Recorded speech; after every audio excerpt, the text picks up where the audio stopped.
欢迎来到热点新闻频道，请订阅并关注以获取最新资讯。程毅林更新联袂出演两京15日大明危机求生，这次或将席卷古装剧领域。轰的一声巨响，前一秒还是皇太孙出巡的赫赫排场，下一秒这金贵的肘已经在浑水里死命扑腾了。如果你看惯了现在那些动辄40集起步，男女主因为一点破事来回误会8次，连个回忆杀都要剪辑10几遍的古装剧，看两京15日绝对会有一种被人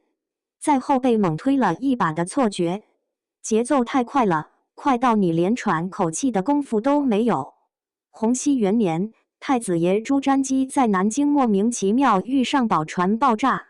紧接着北京传来皇帝朱高炽病危的消息，而旁边还有一个虎视眈眈的汉王朱高煦。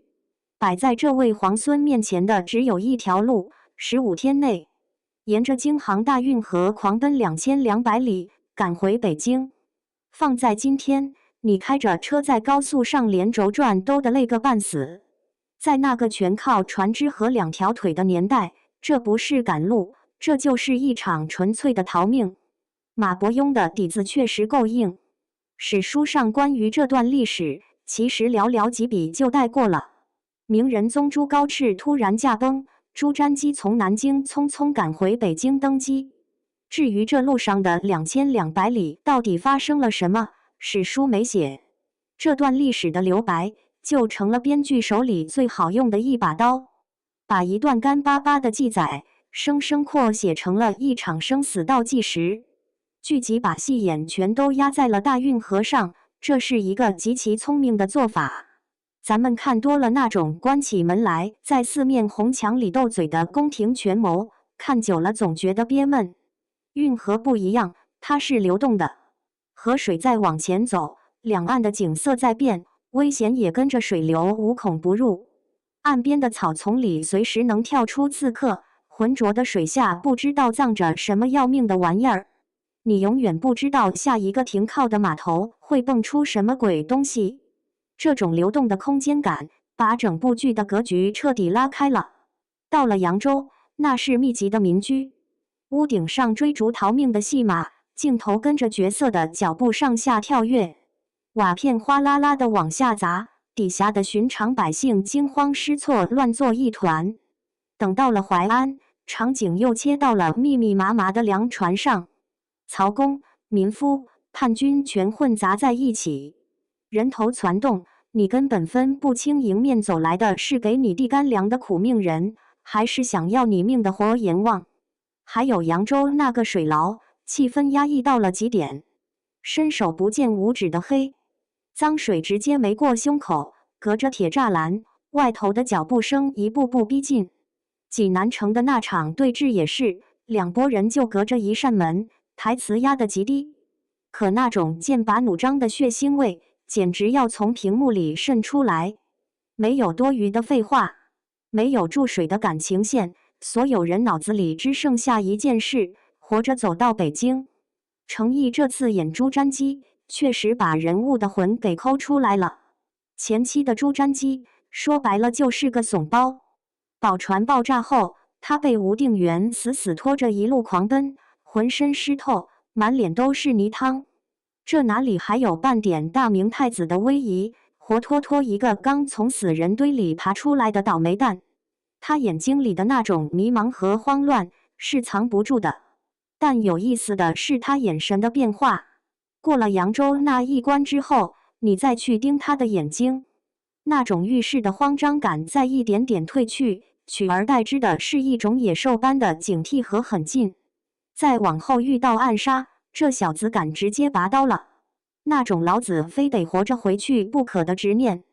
随着一路上吃过的亏、经过的险，被一点点攒了起来。跟他在一块儿搭档的吴定远、林更新演出了那种市井里泡出来的反差感。表面上看，这就是个吊儿郎当的捕快，喜欢歪在墙角漫不经心的嗑瓜子，跟人说话也是阴阳怪气的。